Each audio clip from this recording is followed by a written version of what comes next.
Міне мен өзіме керекті жерін тоқып алдым. Жеңі менде 16 сантиметр қылып алдым. Енді біз жең шығарамыз. Жең шығару үшін біз көрсетіп жіберейін.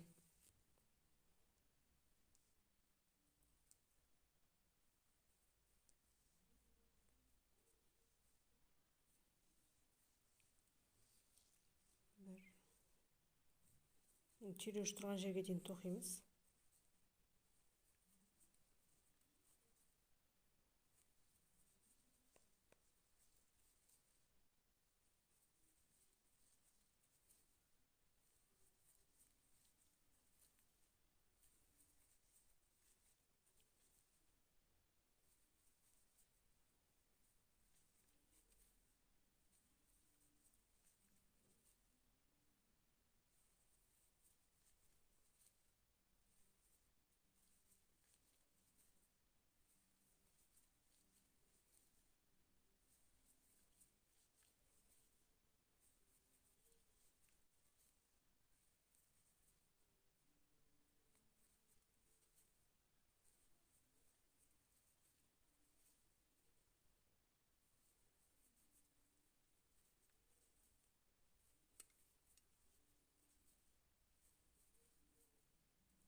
Мына түйреуіш жерге дейін келдік. Біз бұл түйреуішті қазір алып тастаймыз. Бізге енді бұл түйреуіштің қажеті жоқ. Және осы жермен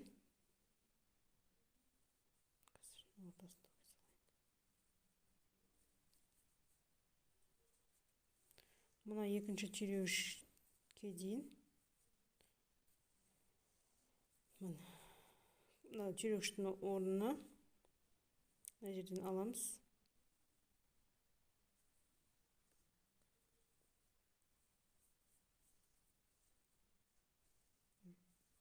Біреу, екеу, үшеу, төртеу, 5 петля тоқимыз. Даже 6 тоқсаңыздар өздеріңіз ертерек, өйткені жеңі тар болып қалмау керек. Көрдіңіздер ғой? Енді мына екінші түйреуіштің орнын алып тастаймыз. Осы жерге біріктіреміз.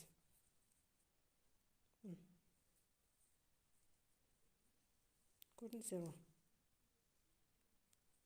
Түсінікті ме?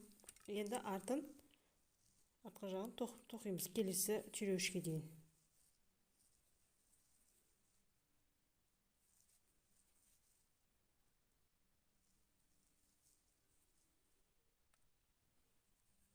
Міне біз екінші арқа жағын тоқып алдым. Енді мына түйреуішті аламыз тоже. Бұл енді бізге керек емес. Осы ортаңғы тесіктен 5 петля тоқимыз.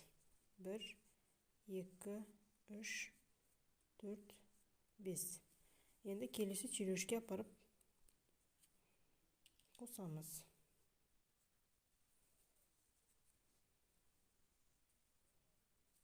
Дәл ортасынан біріктіреміз. Енді мына жағын кәдімгідей тоқимыз.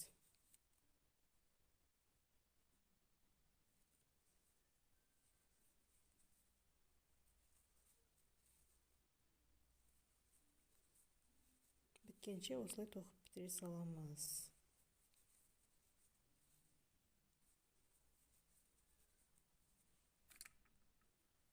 Міне көрдіңіздер ме, осындай бізде жең пайда болды. Енді біз ары қарай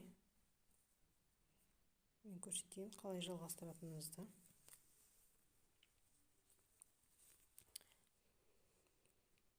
Жаңағыдай үлгіде енді сплошной ешқандай петля қоспай біз тоқи береміз.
түсінікті шығар деп ойлаймын.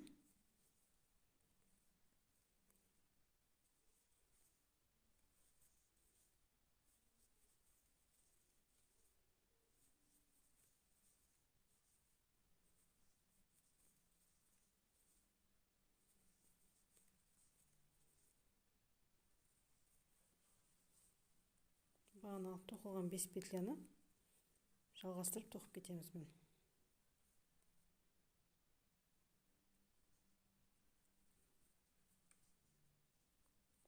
Тоже іліп аламыз біреусін. Біреу.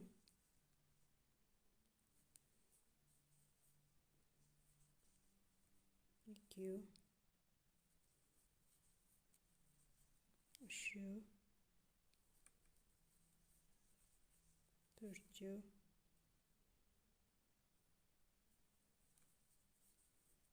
Мына жерде бесеу. Ары қарай жалғастырып арқа жағын тоқып кетеміз.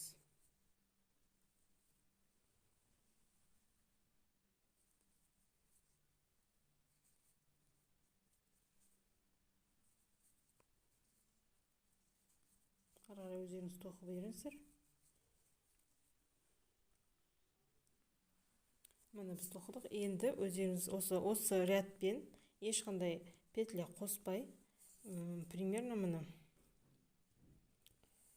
белге дейін, мысалы үшін 24 сантиметрге дейін бір 2-3 қатар қосып тоқысаңыздар болады. Міне мен 24-ке жеткізген жоқпын, өйткені 24 қосам дәу болып кетеді екен. 21 сантиметр қылып тоқыдым. Осымен біздің үстіңгі бөлшегі бітті. Келесі жеңі мен етегін көргіңіз келсе, төменге ссылка тастап кетемін, сол ссылка арқылы өтіп қарауларыңызға болады.